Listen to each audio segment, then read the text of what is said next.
They thought they could take everything from me, my land, my peace, even my freedom to live the way I wanted. The HOA moved in with their rules, their threats, their endless letters and fines, determined to break me down.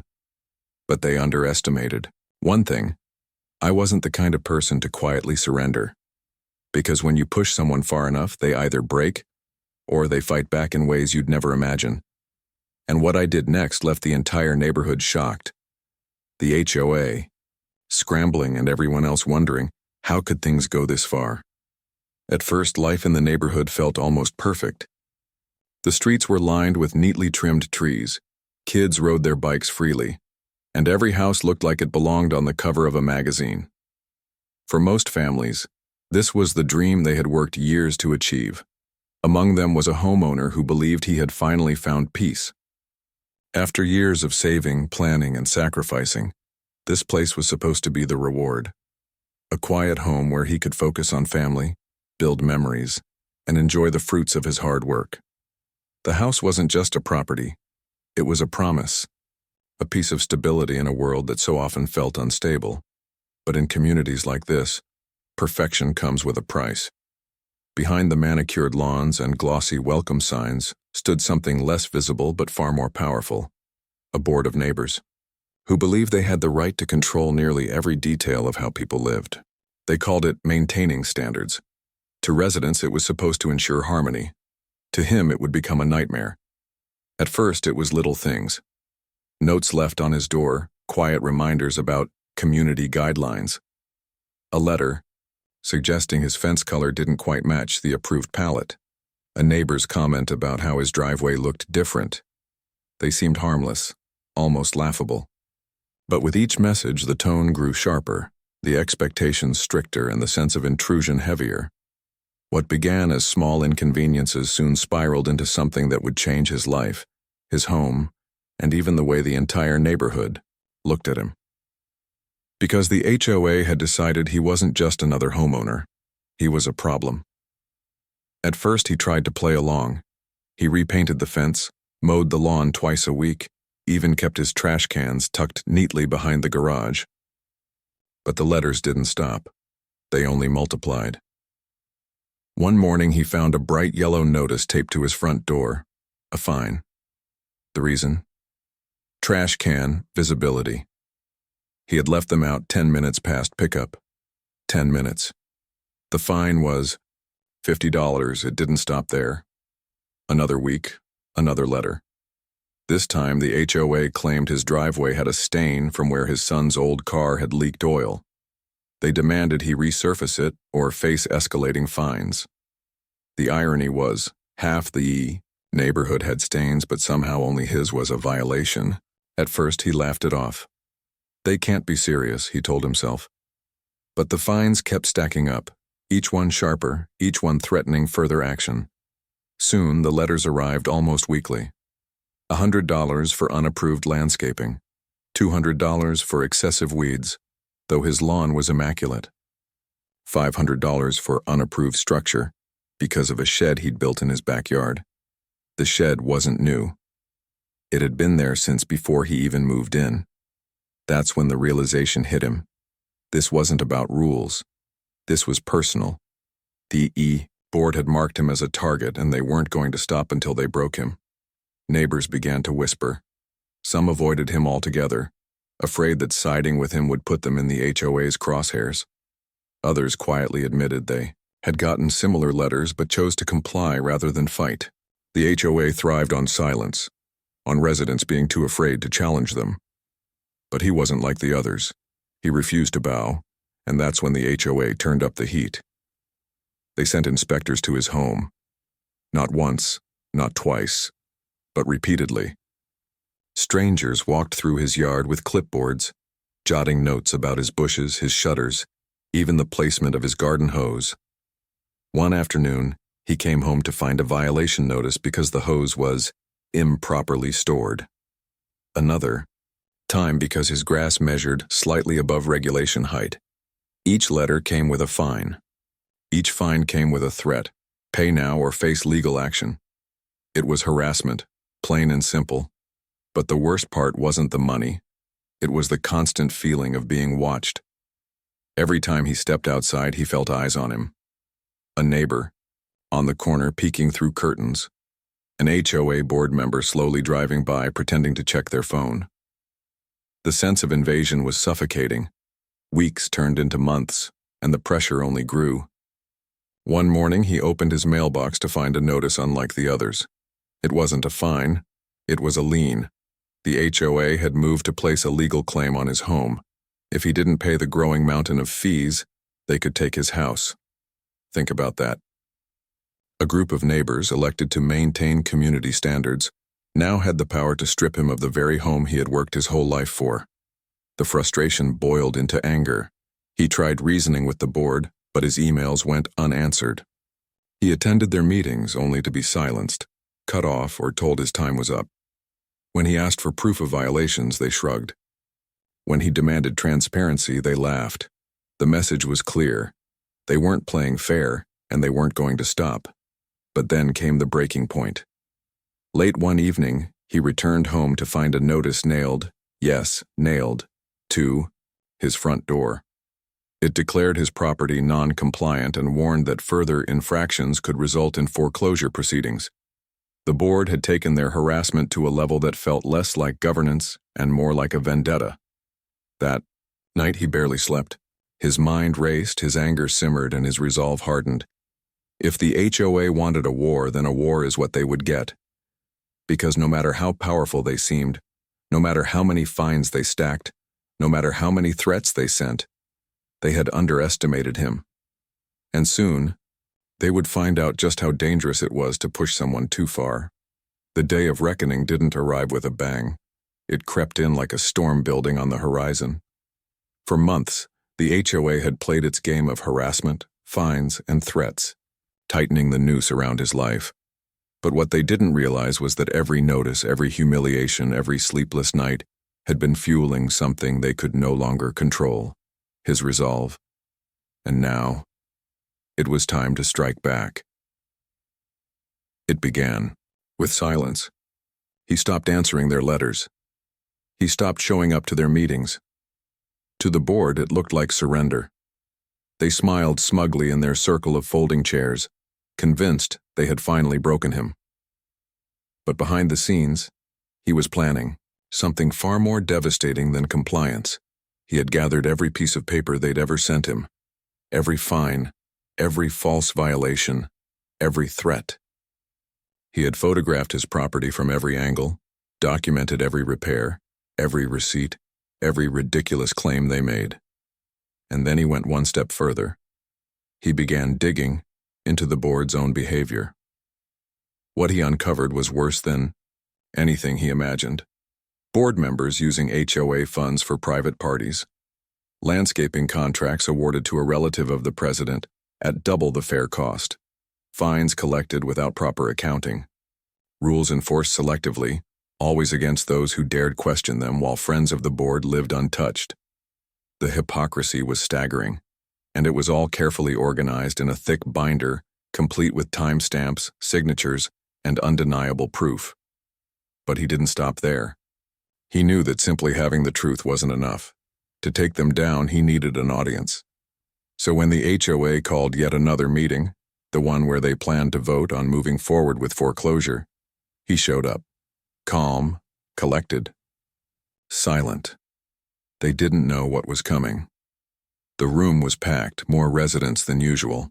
Word had spread that the board was finally going to deal with the troublemaker.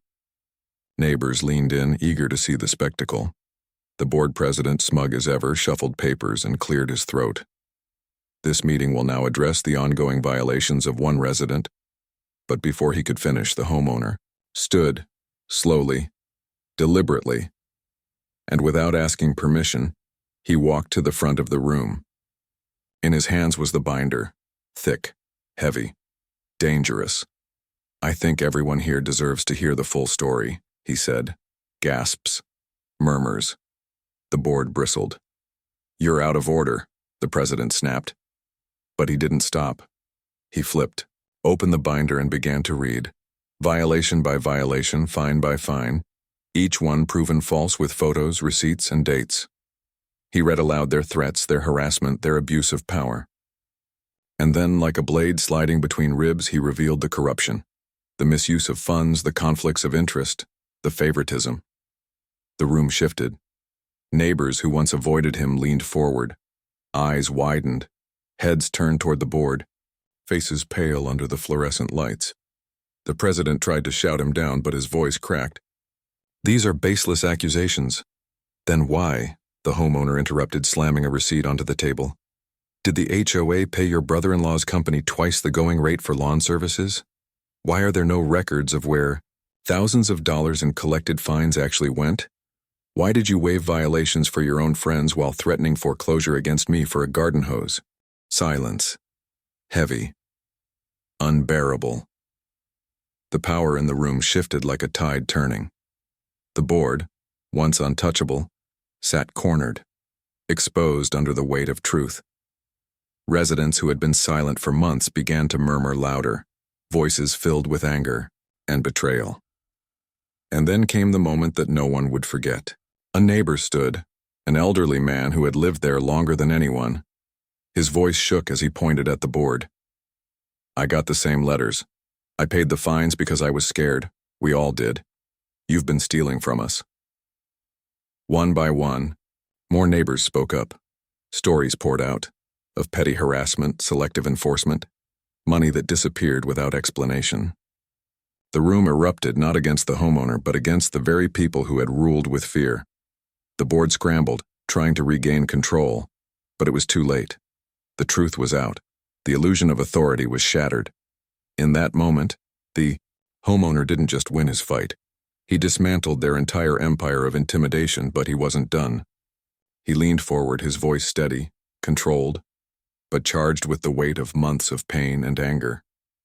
"You tried to take my home. You tried to humiliate me. You thought I'd roll over like everyone else. But you forgot one thing. When you push someone too far, they don't just fight back. They expose you, and now everyone knows exactly who you are." The board president's face drained of color. Papers trembled in his hands, and for the first time, the room didn't look at him with respect or fear. They looked at him with disgust. It was the breaking point, the moment the HOA lost the power they had clung to so desperately. And yet this wasn't the end. Because while the public humiliation was satisfying, the homeowner had one final card to play. He had already contacted a lawyer, already filed complaints with the state's regulatory agencies, already gathered signatures from neighbors demanding an audit and a vote to remove the board. The binder wasn't just for show. It was evidence. And soon, it would move from a folding table in a community center to a courtroom, where the board would face consequences they never imagined. The HOA had built its kingdom on intimidation, secrecy, and lies. But all it took was one man refusing to break, one man daring to push back, to bring the whole structure crashing down. And as he closed the binder and walked back to his seat, the room buzzing with outrage and whispers of revolt, one truth settled, like a stone in everyone's chest. Nothing in this neighborhood would ever be the same again. The fallout was immediate. Within days of that fateful meeting, the carefully maintained facade of the HOA began to crumble. Neighbors who had once been too scared to speak now found their voices.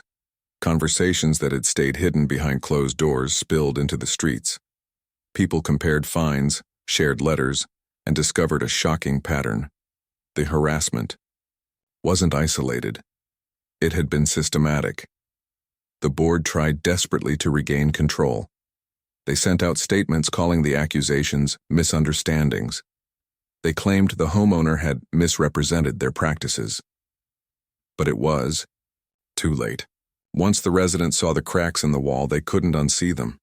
The homeowner, no longer the isolated troublemaker, had become something else entirely, the symbol of resistance. Neighbors who had once avoided his gaze now walked up to him, shaking his hand, thanking him for standing up. Some even admitted they had wanted to fight back for years but didn't have the courage. The HOA called for an emergency vote of confidence. What they expected to be a show of loyalty turned into a public revolt. By overwhelming numbers, the Community voted to audit the HOA's finances and, more importantly, to remove the corrupt board members from power. The president, who had once ruled with smug authority, was ousted in disgrace, his allies following him out the door. For the first time in years, the neighborhood felt lighter. But the story didn't end there, because the homeowner had gone further than just exposing them at a meeting. With his lawyer, he filed official complaints with state regulators. The financial irregularities he uncovered weren't just unethical, they bordered on illegal. An investigation was opened, and suddenly those same board members who had once sent threats were now receiving subpoenas. It was poetic justice. And yet, for the homeowner, the victory wasn't just about legal wins or removing corrupt neighbors from power. It was about reclaiming what had been stolen from him: his peace, his dignity, his right to simply live without harassment. The lien on his home was dissolved. The fines were erased. Every false violation was struck from the record. For the first time since moving in, he could step into his own yard without wondering if someone was watching, waiting to pounce on the smallest detail. But the deeper impact was on the community itself. People began to realize how easily power can corrupt when no one pushes back. They saw firsthand how silence, compliance, and fear allow small abuses to grow into full-blown tyranny. And they also saw what happens when just one person dares to resist. The neighborhood began to change. Rules were rewritten, this time with input from residents. Transparency became mandatory. Financial reports were shared openly, instead of being ruled by intimidation. The HOA became what it was always supposed to be: a group of neighbors working together to maintain their community, not control it. For the homeowner, there was satisfaction in knowing he hadn't just saved his own home. He had changed the course of the entire neighborhood. Families who once lived in fear could now decorate their yards, park their cars, plant their gardens, without waiting for a fine to appear in their mailbox. But perhaps the most lasting impact wasn't in the paperwork or policies. It was in the quiet respect he earned. He hadn't just fought back. He had given others permission to fight too. Still, victory came at a cost. Months of stress had taken their toll. He admitted there were nights when he doubted himself, when the weight of constant threats nearly crushed him. His family had endured fear, uncertainty, and anger. But now, as the dust settled, there was a profound sense of relief. The storm had passed, and in its wake was something stronger than before: resilience. And the former board members? Their reputations never recovered. Whispers followed them wherever they went. Some moved out entirely, unable to face the very neighbors they had once lorded over. Others stayed, but quietly, stripped of authority and shunned by the same community they once ruled. It was a humiliation that cut deeper than any fine ever could. In the end, the story wasn't about one man versus an HOA. It was about what happens when power is abused and when ordinary people refuse to accept it. Because the truth is, stories like this aren't rare. Across neighborhoods, across cities, across the country, small groups of people use rules, titles, and positions to control others. They thrive on silence, on fear, on the hope that no one will push back. And most of the time, no one does. But every so often, someone does. And when they do, they remind everyone else that authority only works if people allow it, that rules mean nothing without fairness, and that a single voice, steady and unbroken, can spark a change bigger than anyone imagined. So as the homeowner looked out across his neighborhood, the same streets, the same houses, but now filled with something new, he felt something he hadn't felt in years. Not anger, not fear, but peace. And maybe, just maybe, the quiet satisfaction of knowing he had done what everyone else thought was impossible. He had taken on the HOA, and he had won. But here's the question: what would you have done in his place? Would you have complied, hoping to avoid conflict? Or would you have risked everything, your money, your home, your peace, to stand up for what was right? Because in the end, that's the choice every homeowner under an HOA faces. And how far you're willing to go, well, that might just define your story too.